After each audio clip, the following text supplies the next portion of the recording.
Uma coisa que me deixa muito intrigado com o Bolsonaro é o fato dele parecer uma pessoa que está vivendo um mundo paralelo. Ele parece estar fora de si.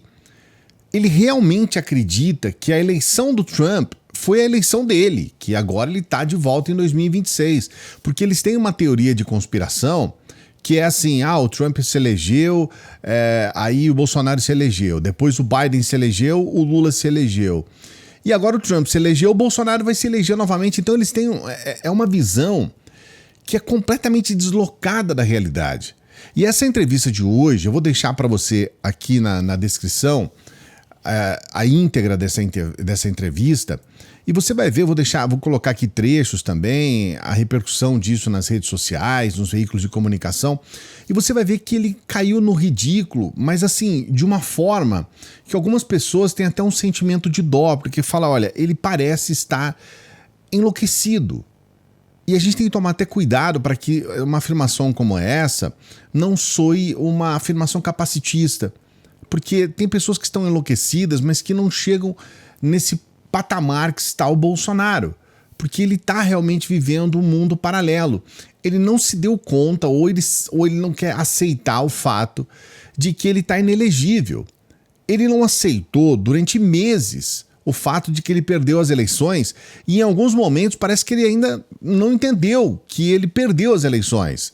Depois ele se tornou inelegível e até agora ele parece não entender que ele está inelegível e ele age da forma mais estúpida que você pode imaginar. Para você ter uma ideia, hoje, na entrevista com a Folha, ele lança, olha isso, ele lança o Temer.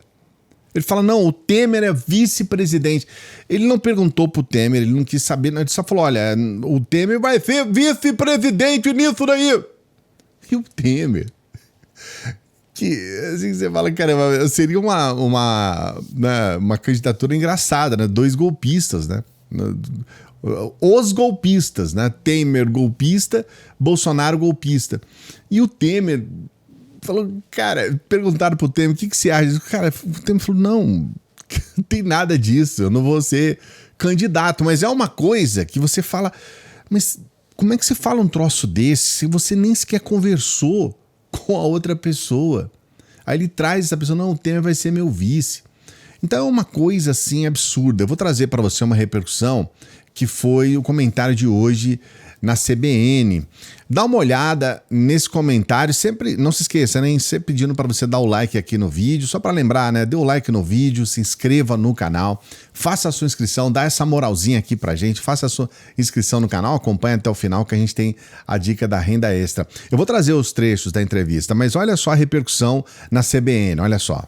Porque eu achei meio aérea essa entrevista do Bolsonaro. Porque parece que quem ganhou a eleição nos Estados Unidos foi ele, né? Nossa, se você lê a entrevista, ele tá tão empoderado. A entrevista foi para a Folha de São Paulo, para Camila Matoso, que é a diretora da sucursal de Brasília da Folha, e o Ranier Bragon, que é repórter especial do jornal. E é uma entrevista ali de quem, sabe... eu tinha um colega, me lembrou isso. Um colega na escola que a mãe era diretora da escola. E ele achava que ele podia fazer tudo. A minha mãe é diretora e tal, posso fazer o que eu quiser. Me pareceu isso. Que o fato do Trump ter ganhado a eleição deu ao Bolsonaro a sensação de que ele já vai ficar elegível novamente, de que o Xandão vai devolver rapidamente o passaporte dele para ele poder ir na festa, sendo que ele nem sabe se ele vai ser convidado ainda. Ele falou, eu imagino que eu vá ser convidado.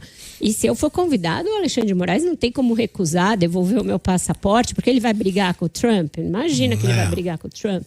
E que também o Elon Musk está muito bem com o Trump, e ele também é muito próximo do Elon Musk. Então é como se todos os problemas jurídicos dele estivessem resolvidos a partir da vitória do Donald Trump.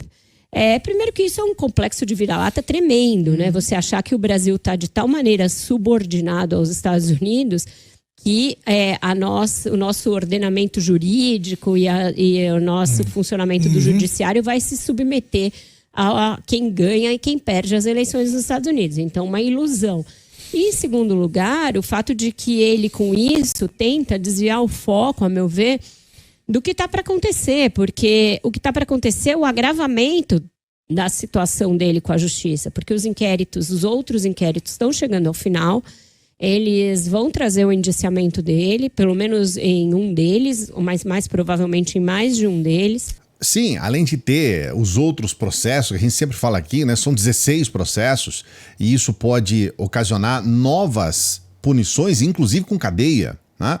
E novas punições eleitorais, do ponto de vista dele continuar inelegível por um período até maior do que os 6 anos, porque é importante a gente lembrar que pode haver um entendimento de jurisprudência que pode continuar a partir do dia do cometimento do crime, ou ela pode contar a partir do dia da decisão.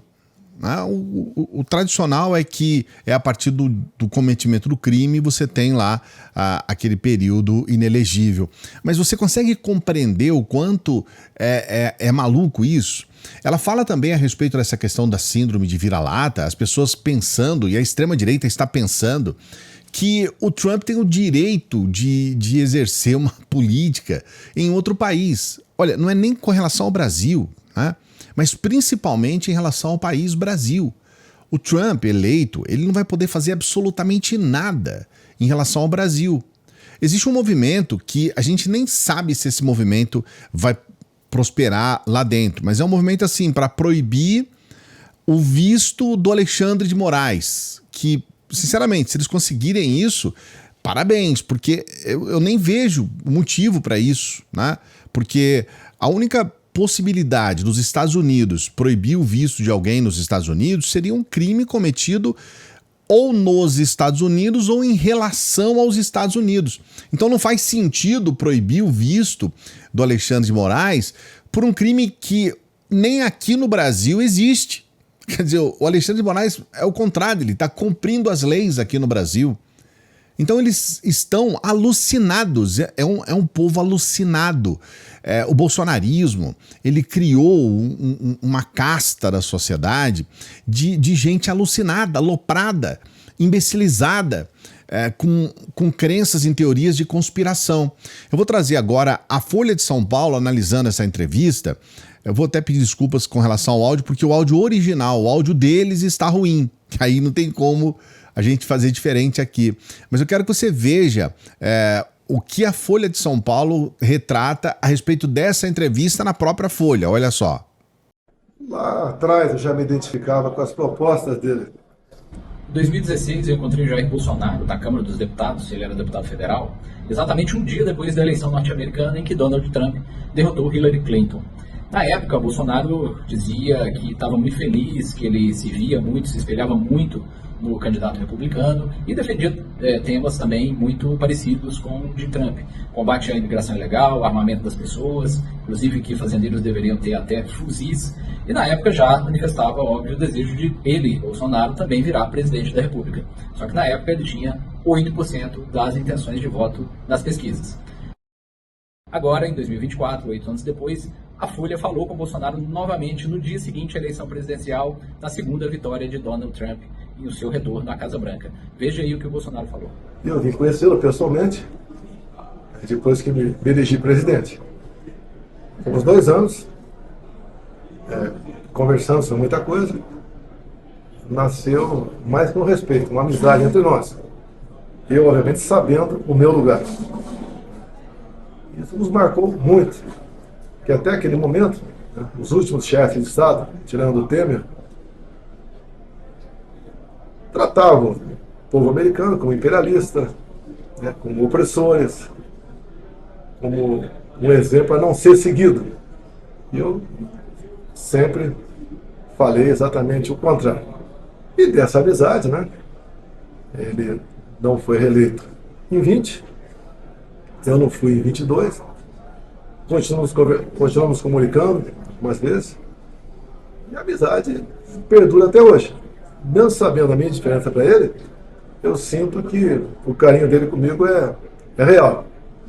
E de mim para ele também. Então, fiquei muito feliz com a eleição dele. Creio que ele vai me convidar para a sua posse. Se eu tiver com o passaporte liberado, irei. E tenho certeza que vai me tratar muito bem. Logicamente, quem não quer ir na posse de um presidente como os Estados Unidos? Alucinado.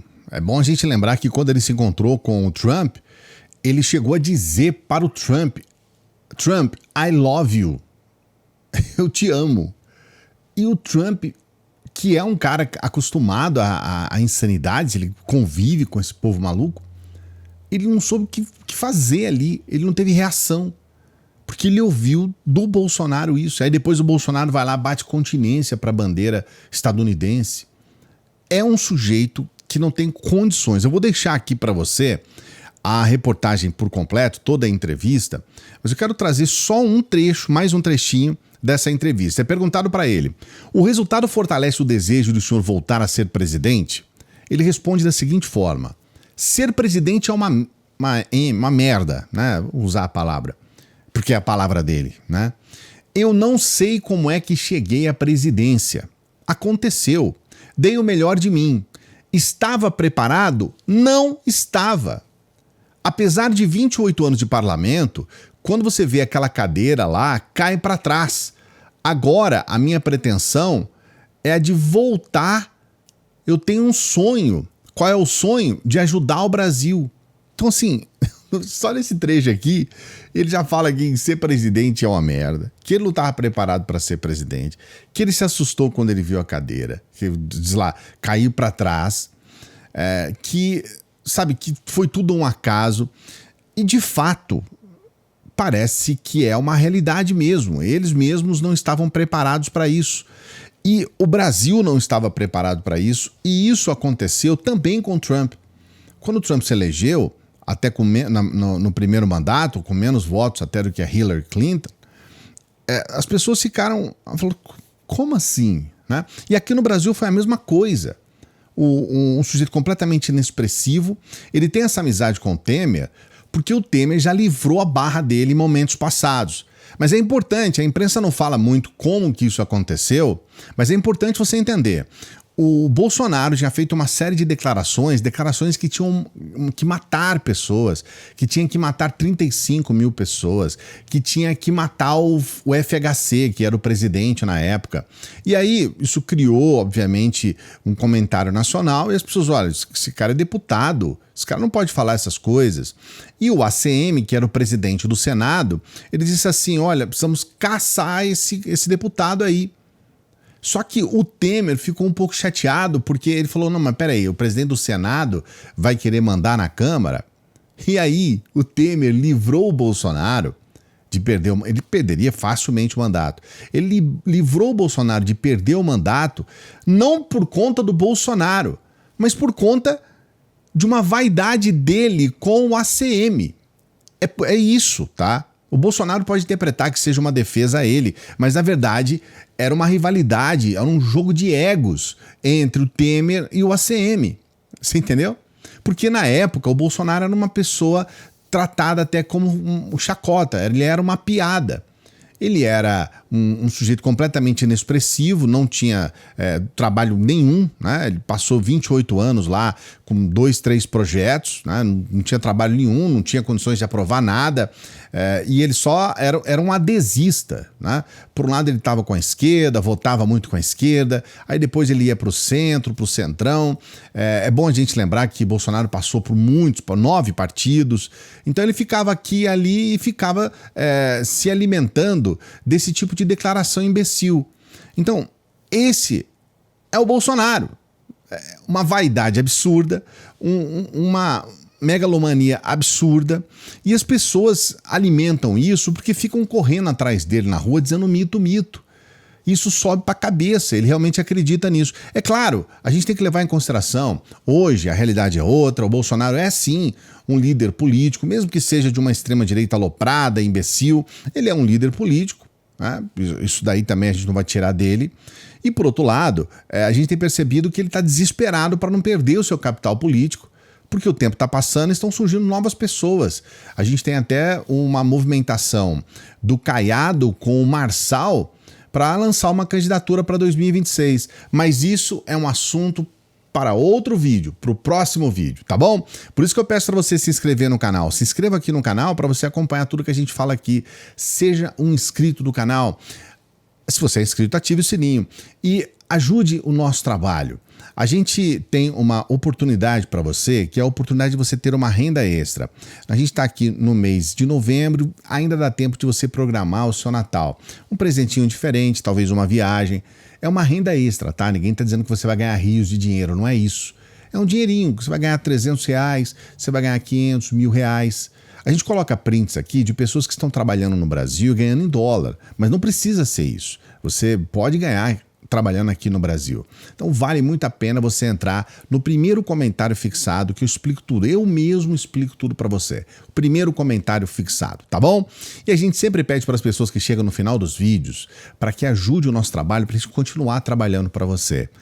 Dá essa força pra gente. Você pode ser membro aqui do canal, um apoiador ou apoiadora do nosso Apoia-se. É uma forma de você ajudar para a gente continuar o nosso trabalho. A gente tem verdadeiros anjos que ajudam o nosso trabalho para que eu possa trabalhar todos os dias aqui. E eu faço a minha parte, estou fazendo a minha parte, todos os dias trabalhando para você. E se você puder, nos ajude com qualquer valor pelo Pix, o valor que você puder. De repente, você pode ajudar com um valor menor, às vezes pode ajudar com um valor maior, é o valor que você puder, tá bom? Se você não puder, ajuda quando você puder. Sempre lembrando, tudo que a gente faz é gratuito, você não é obrigado a nada, tá bom? Quero aproveitar, estamos quase sextando, então estamos quase podendo desejar para você um bom final de semana, mas eu já vou desejar. Daqui a pouquinho a gente volta. Salve, progressistas! Eu sou o Clayson.